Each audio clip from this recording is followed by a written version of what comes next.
Midwinter spring is its own season, eternal though sodden towards sundown, suspended in time between pole and tropic, when the short day is brightest with frost and fire, the brief sun flames the ice on ponds and ditches, in windless cold that is the heart's heat, reflecting in a watery mirror, a glare that is blindness in the early afternoon.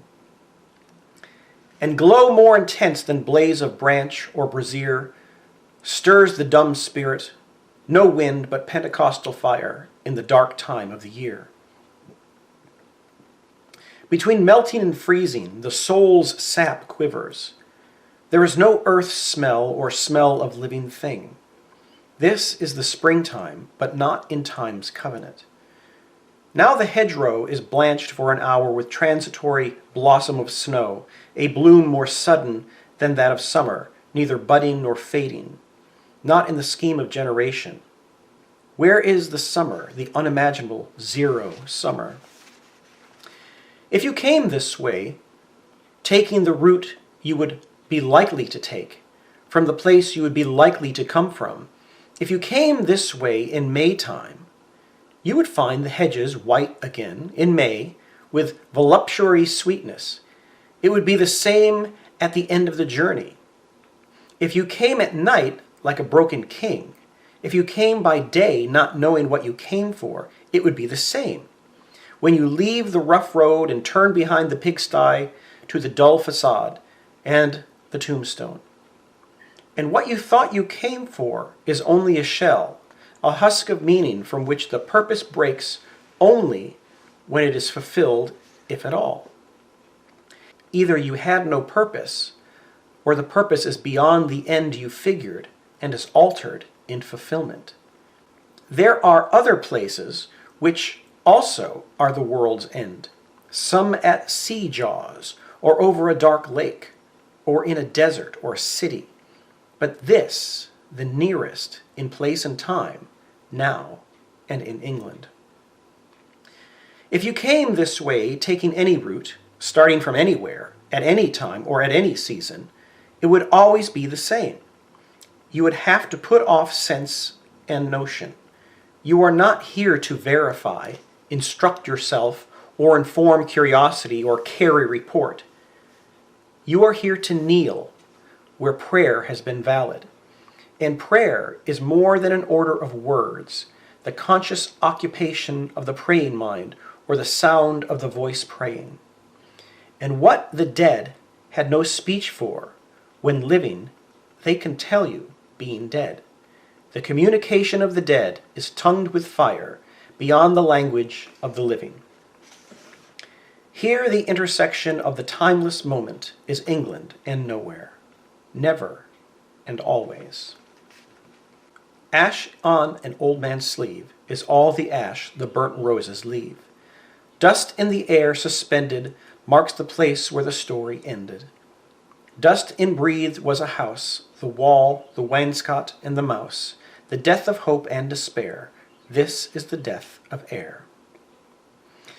There are flood and drought over the eyes and in the mouth, dead water and dead sand, contending for the upper hand. The parched eviscerate soil gapes at the vanity of toil, laughs without mirth. This is the death of earth. Water and fire succeed the town, the pasture and the weed. Water and fire deride the sacrifice that we denied. Water and fire shall rot the marred foundations we forgot, of sanctuary and choir. This is the death of water and fire. In the uncertain hour before the morning, near the ending of the interminable night, and the recurrent end of the unending, after the dark love with the flickering tongue had passed below the horizon of his homing, while the dead leaves still rattled on like tin over the asphalt where no other sound was between three districts, when the smoke arose, I met one walking, loitering and hurried, as if blown towards me like the metal leaves before the urban dawn wind unresisting. And as I fixed upon the down-turned face, that pointed scrutiny with which we challenged the first met stranger in the waning dusk, I caught the sudden look of some dead master, whom I had known, forgotten, half recalled, both one and many, in the brown-baked features, the eyes of a familiar compound ghost, both intimate and unidentifiable.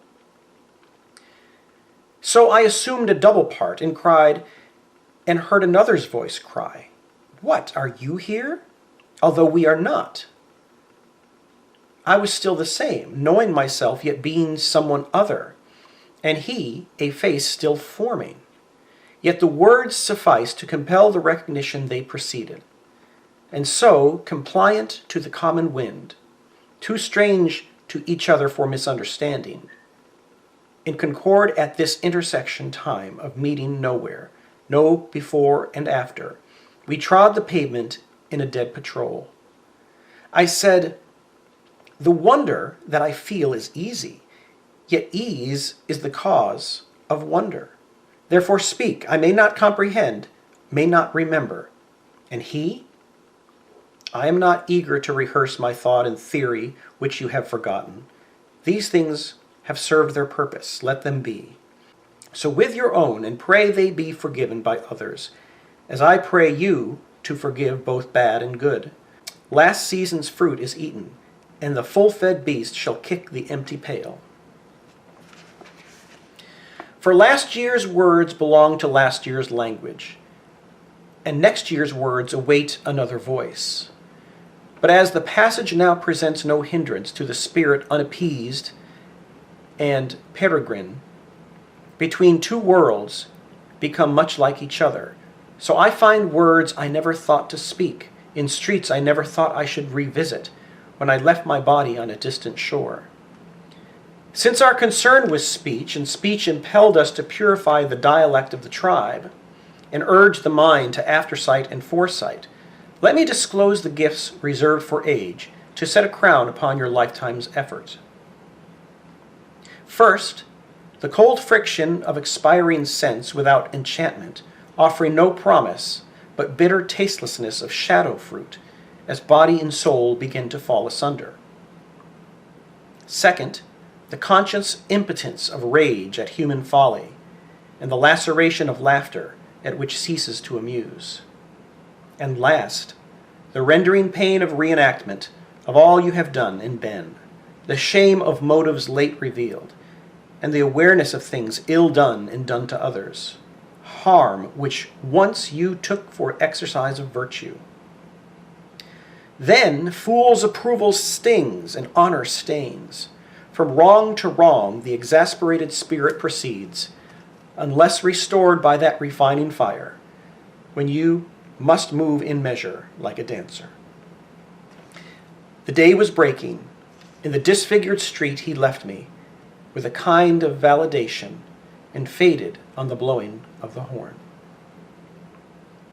There are three conditions which often look alike yet differ completely, flourish in the same hedgerow: attachment to self and to things and to persons, detachment from self and from things and from persons, and growing between them, indifference, which resembles the others as death resembles life, being between two lives, unflowering, between the live and the dead nettle. This is the use of memory for liberation, not less of love, but expanding of love beyond desire. So liberation from the future as well as the past. Thus, love of a country begins as an attachment to our own field of action, and comes to find that action of little importance, though never indifferent. History may be servitude, history may be freedom. See, now they vanish, the faces and places, with a self which, as it could, loved them, to become renewed, transfigured in another pattern. Sin is behoovely, but all shall be well, and all manner of things shall be well. If I think again of this place and of people, not wholly commendable, of no immediate kin or kindness, but some of peculiar genius, all touched by a common genius, united in the strife which divided them. If I think of a king at nightfall, of 3 men and more, on the scaffold, and a few who died forgotten in other places, here and abroad, and of one who died blind and quiet, why should we celebrate these dead men more than the dying? It is not to ring the bell backward, nor is it an incantation to summon the specter of a rose. We cannot revive old factions. We cannot restore old policies or follow an antique drum. These men, and those who opposed them, and those whom they opposed, accept the constitution of silence and are folded in a single party. Whatever we inherit from the fortunate, we have taken from the defeated. What they had to leave us, a symbol perfected in death, and all shall be well, and all manner of things shall be well, by the purification of the motive in the ground of our beseeching. The dove descending breaks the air with flame of incandescent terror, of which the tongues declare the one discharge from sin and error. The only hope or else despair lies in the choice of pyre or pyre, to be redeemed from fire by fire. Who then devised the torment? Love. Love is the unfamiliar name behind the hands that wove the intolerable shirt of flame, which human power cannot remove. We only live, only suspire, consumed by either fire or fire. What we call the beginning is often the end, and to make an end is to make a beginning. The end is where we start from. In every phrase and sentence that is right, where every word is at home, taking its place to support the others, the word neither diffident nor ostentatious, an easy commerce of the old and the new, the common word exact without vulgarity, the formal word precise but not pedantic, the complete consort dancing together. Every phrase and every sentence is an end and a beginning, every poem an epitaph, and any action is a step to the block, to the fire, down the sea's throat, or to an illegible stone, and that is where we start. We die with the dying. See, they depart, and we go with them. We are born with the dead. See, they return, and bring us with them. The moment of the rose and the moment of the yew tree are of equal duration. A people without history is not redeemed from time, for history is a pattern of timeless moments.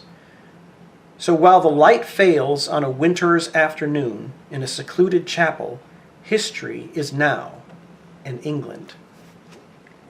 With the drawing of this love and the voice of this calling, we shall not cease from exploration, and the end of all our exploring will be to arrive where we started and know the place for the first time. Through the unknown remembered gate, when the last of earth left to discover is that which was beginning. At the source of the longest river, the voice of the hidden waterfall, and the children in the apple tree, not known, because not looked for, but heard, half heard, in the stillness between two waves of the sea.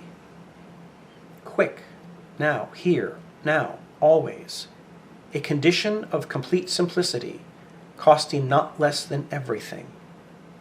And all shall be well, and all manner of things shall be well, when the tongues of flame are enfolded into the crowned knot of fire, and the fire and the rose are one.